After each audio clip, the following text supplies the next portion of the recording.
Hey, what's up guys, it's Nick2. Pretty quick video today. Today I wanted to give you a handful of tips to help you level up as fast as humanly possible.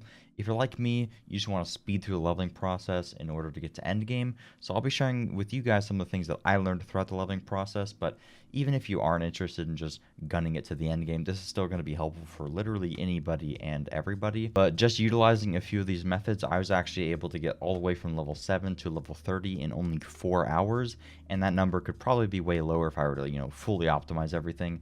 This, of course, was my first time leveling as well. So yeah, the leveling in this game is actually pretty quick. So first tip seems pretty simple, but it's actually going to make a huge impact on how fast you're able to level.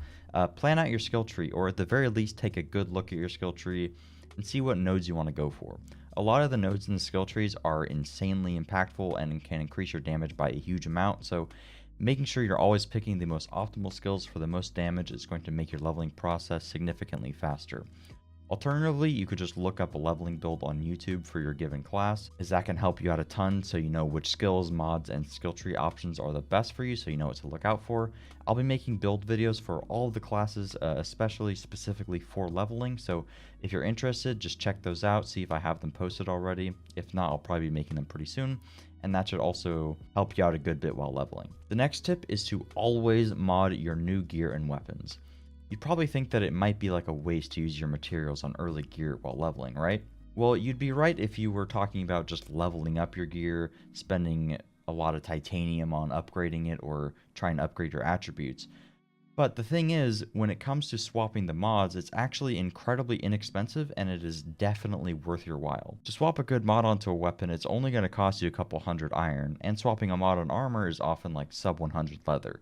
To put that into perspective, once I reached level 30, I had about 20,000 leather and almost 4,000 iron. So it ends up being an incredibly small price to pay in order to smack optimal mods onto your armor or weapons, which, depending on the build you're using, the class you're playing, etc., can actually make a massive difference, considering mods often is the core part of like what makes builds, and they're usually super impactful on how much damage you're able to put out. Additionally, while you're leveling, you'll be getting gear upgrades left and right that'll have, double the firepower of your previous weapon, double the anomaly power of your previous chest piece, etc.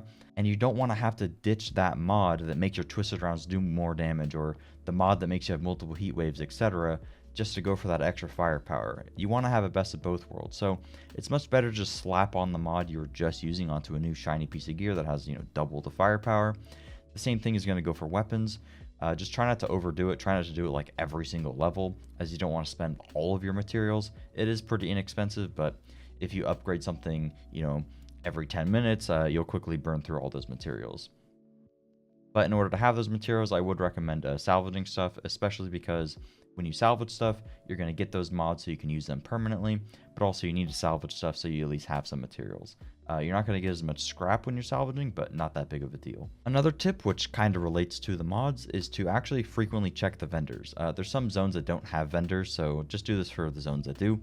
The vendors can often have some pretty good gear, which is nice, but more importantly, some of the gear / weapons that they're selling could actually have some super powerful mods on them, such as Perpetual Mobile, which I actually got from a vendor, which I'm using on my Trickster here, that I ended up using throughout the entire leveling process. The reason for this is, like I said earlier, once you have a mod, you're going to have it forever, and you can use it to put onto other items as much as you want. So if there's a really good mod for a skill that you see at the vendor that you don't yet have and you want to get it, just pick up that piece and then dismantle that, and then you can use that mod at your own discretion. I would try not to buy too much stuff though, as it gets pretty pricey scrap wise, and you do want some scrap for endgame. That's just something to keep in mind, but again, use it at your own discretion. The next tip sounds a little weird, but it is to not care about your world tier at all.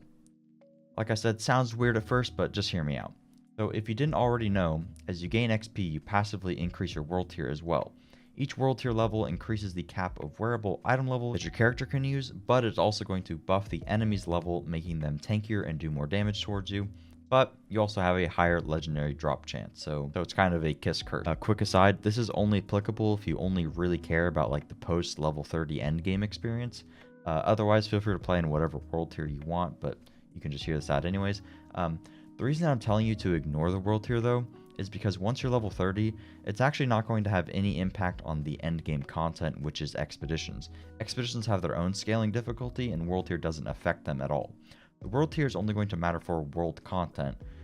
But like I said, it doesn't affect expeditions in any way, which for me is the only thing that I really care about endgame wise.